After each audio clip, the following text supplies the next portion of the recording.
Good morning, everyone. On behalf of the Board of Directors and the staff of Multi-Faith Housing Initiative, it is my great pleasure to welcome you on this glorious late summer day. It has taken us a long time to get here, but here we stand. Today we lay the cornerstone for Veterans House, the Andy Carswell building in the Canso campus, on this former airbase that Andy Carswell flew his Canso planes from. We are very thrilled to have World War II veteran Andy Carswell here with us today and his wife Dorothy. Welcome to you both.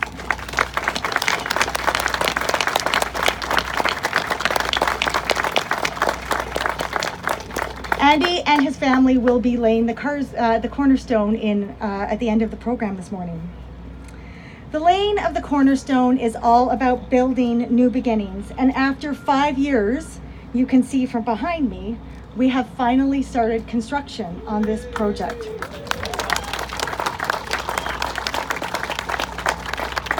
It is important at this juncture to recognize the people and the groups who have been with us through the early journey, building the very foundations of this project, both figuratively and literally. And it is because of all of you here today that we are starting this great journey. So, in that vein, I would like to thank the Carswell family, and particularly John Carswell, who saw this project and believed in its importance so much that he was willing to give the financial support needed in those early days that let us develop the project to the point that we could gain government support.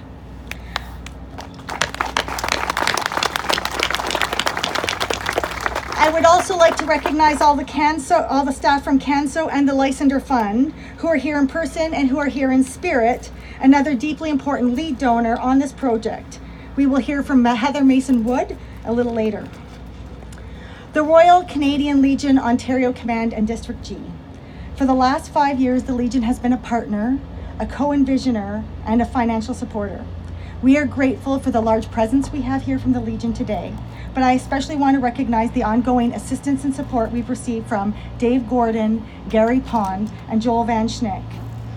We're looking forward to hearing what Gary has to say soon, and also from the Royal Canadian Legion National Office, Larry Murray.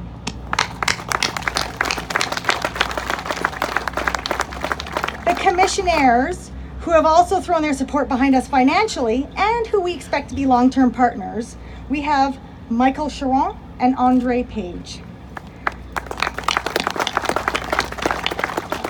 I would like to extend a warm welcome to our friends and financial supporters from the Governor General's Foot Guards, Mark Matheson and Mike Ward. We welcome Andrew Leslie, my dear friend, and who I often call my knight in shining armor. On several occasions when we have been up against a wall on this project, every time that man has come in riding to the rescue without hesitation. Thank you so much, for retired Lieutenant General and former MP for Orleans, Andrew Leslie.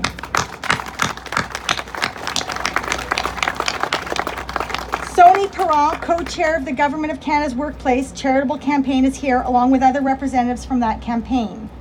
Sony is also Associate Deputy Minister of Indigenous Services Canada.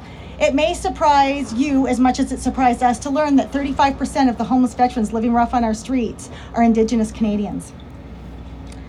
Also present today, we welcome special guests Dave and Robin Hadfield. I think we may have them to thank for that show in our skies. For those of you who are fortunate to see that yesterday, I was, and it was spectacular. There are several with us here today from Soldiers Helping Soldiers. For those of you who don't know Soldiers Helping Soldiers, they are the group that does the really hard work of going into the streets, meeting these veterans where they stand, relationshiping with them, and giving them the helping hand that they need. We are grateful for your service, and we look forward to a long partnership with you. After all, it was your inspiration that made us think that this behind us was a good idea of a thing to do. I especially want to recognize Mark Eldridge and Victoria Ryan, who was supposed to be here, but I don't think she has made it. Victoria Ryan is the founder of Soldiers Helping Soldiers. From Support Our Troops, I would like to welcome Nancy Oakley, and from Ottawa Solace, Lisa Kerr and Krista McIntosh.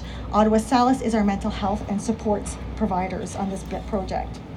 From Canadian Forces Morale and Welfare Services, I want to give a warm welcome to Steve Fash. I would like to add that we received a $250,000 check the other day from an anonymous donor through the Community Foundation. So whoever you are, thank you.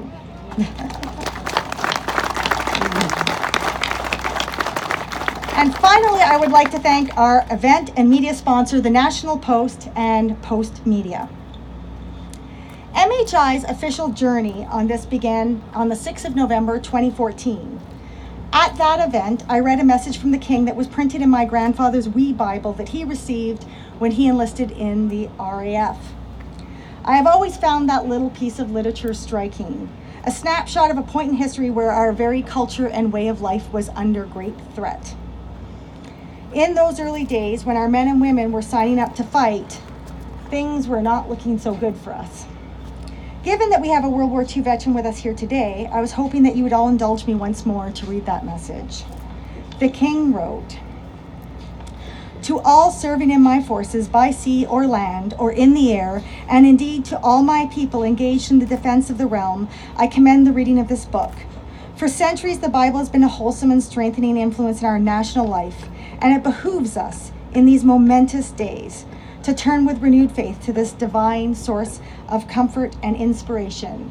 15th of September, 1939. Now that was exactly 70 years ago yesterday. 70 years ago that the Nazis started bombing my family, my cities, and my homeland. And in that time, men like Andy Carswell, living an ocean away, risked everything to come fight in a war that they could not see or hear, that was not occurring on their homeland. It was not bombing their families or their cities, yet they came. That says something very special about the likes of Andy Carswell. Indeed, that says something very special about Canadians. One more thing to note about this message from the King is its date is 15th of September, 1939. But my grandfather enlisted in September 1938. In 1938, he didn't get a little Bible. They weren't handing them out.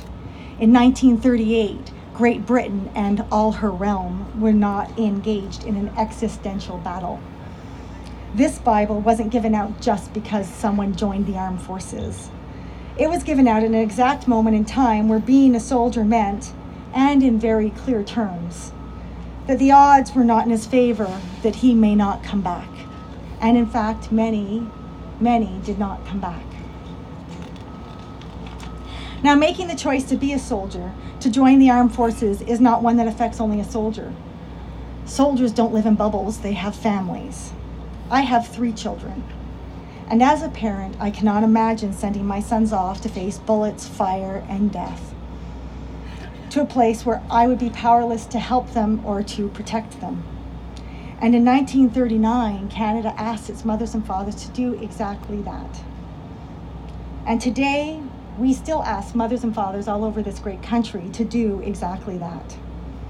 Canadian soldiers frequently risk their lives defending other countries and fighting in wars that at home in Canada they cannot see or hear, that are not threatening their house, their family, or their communities. Yet, when called, they go. There are no guarantees for those soldiers. They charge forward with a strong sense of justice and a will to get done what needs to get done, to do their duty. And to be frank and truthful, as a mother, I would much rather go myself and be blown to bits than send my child to face that. And I know there are many here today whose children are in service. And whether or not you like that they followed that path, I would bet you're proud of them. A country asks, and thanks to many selfless souls, many soldiers a country receives. And as I have said before, and will say again and again and again, a country owes. But unfortunately, some of our soldiers are not receiving the care that they need, that they are owed. They end up in a place where they have lost their family, their homes, and their communities. 3,000 to 5,000 homeless veterans live on our streets in Canada. This is unacceptable. Unacceptable.